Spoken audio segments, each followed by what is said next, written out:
Okay everybody, Nick Dutch back on the camera again one more time, just answering a few quick questions that were put my way via like comment sections and private messages and all that other cool stuff that we've got here on YouTube.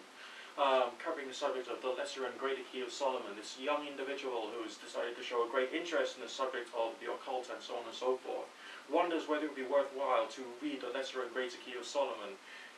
No, I don't think so at all. It's not necessarily essential. It certainly won't necessarily help you. It's been an important cultural set of texts for the religion of Wicca, for instance, Golden Dawn, and a few other movements, alright, but that's as far as it goes.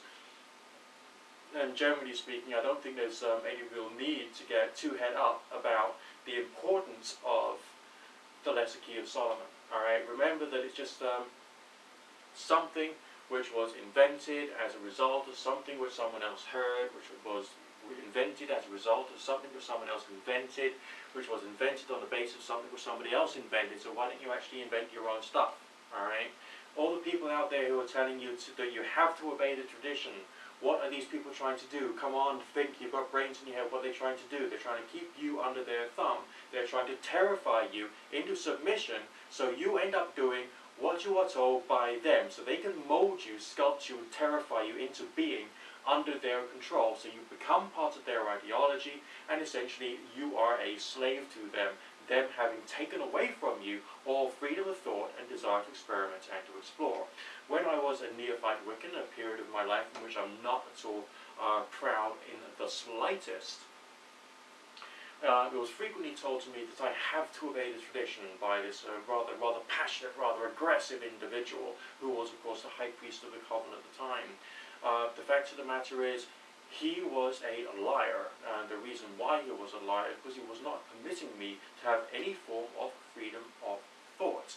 Taking into account that this was an individual who previously said that magic itself was a science. Magic in the supernatural sense was a science. So why was he not encouraging me to deploy scientific thought?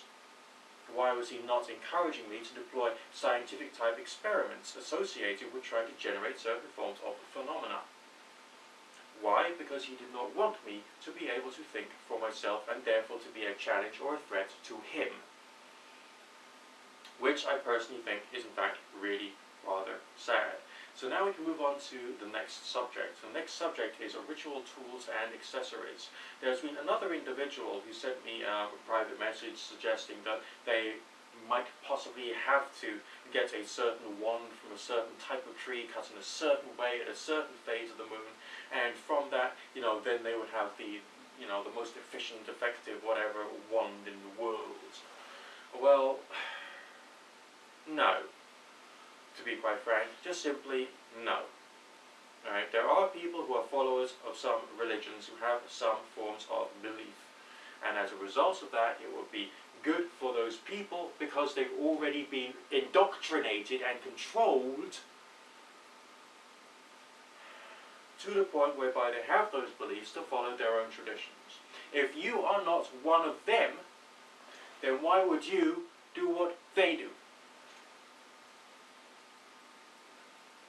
Come on, use your mind. Why bother? I mean, all the ideas of ritual tools and accessories, they all come from someone. And their ideas came from somebody else, and which came from somebody else, and so on and so forth, ad infinitum, down to, whenever it was the first person had their very first weird experience, God knows how many million or thousand or whatever years ago it was. So, what is the point in saying that you have to have a wand of a certain type or a chalice of a certain type? I mean, where did these symbols of the cup, the athame, the sword, where do all these things come from? They come from a certain cult somewhere in the world which happened to have got a bit popular, and thanks to the free market economy and of course the internet, you can now get access to writings which are vaguely related to something which came from something which came from something which came from something which came from something which came from something that might have even been wrong. So why don't you make things up as you go along? Why don't you experiment?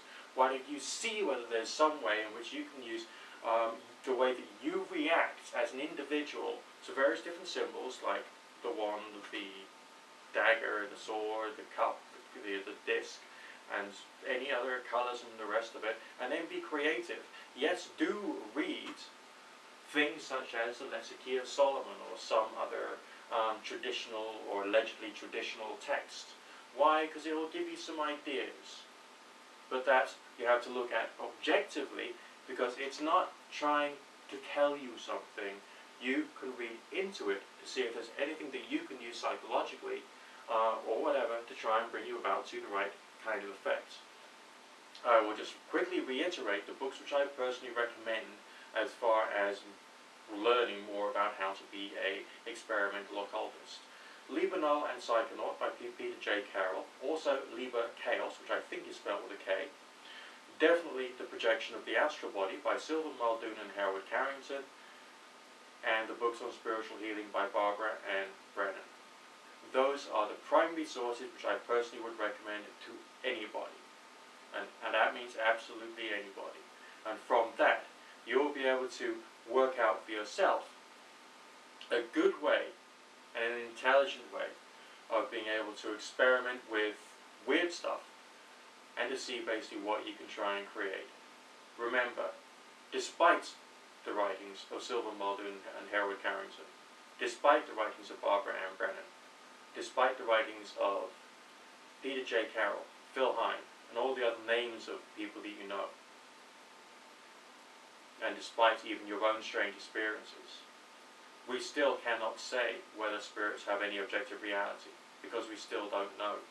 All we can do is to experiment and to try and experience and see what could possibly happen under some strange circumstances